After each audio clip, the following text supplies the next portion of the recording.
To understand gentrification in California, you have to start with the policies that disinvested communities in the first place. Beginning in the 1930s, federal housing policy systematically steered mortgage money away from neighborhoods with significant Black, Latino, or immigrant populations, a practice called redlining that denied residents the capital needed for homeownership and improvement, creating a self-fulfilling cycle of decline. The post-war period made it worse. The GI Bill's mortgage benefits were administered in ways that excluded Black veterans from the new suburbs, and federal highways were routed straight through lower-income neighborhoods of color, destroying homes and fragmenting communities. Gentrification is the reverse flow. Capital returns to these disinvested areas. Higher-income residents move in, and lower-income incumbents get displaced. It happens in phases. First, artists and younger professionals arrive, drawn by low rents. Then investment follows, property values and rents rise, and businesses serving the existing community get replaced by establishments catering to higher income tastes. In California, this has been intensified by the state's severe housing shortage, itself partly a consequence of Proposition 13's distortion of local incentives to build.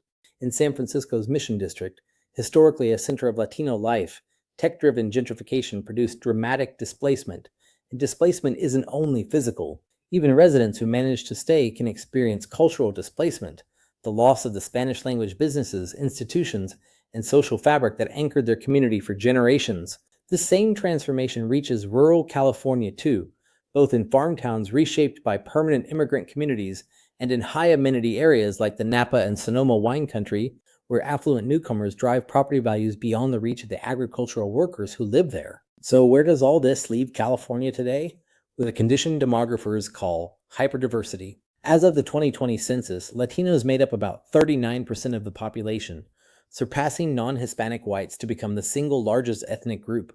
By 2024, California's Latino population was around 16 million, the largest of any state. More than half of Californians under 24 are Latino, while a majority of those over 65 are white, a generational inversion that will reshape the electorate for decades.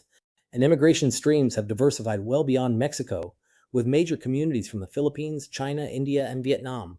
Hyperdiversity means no single group is a majority, and even the Latino plurality is internally diverse by national origin, generation, and politics. Building effective governing coalitions in such a state requires constant negotiation across difference. That reality, both California's greatest political challenge and one of its deepest sources of dynamism, frames every institution we examine in the rest of this course.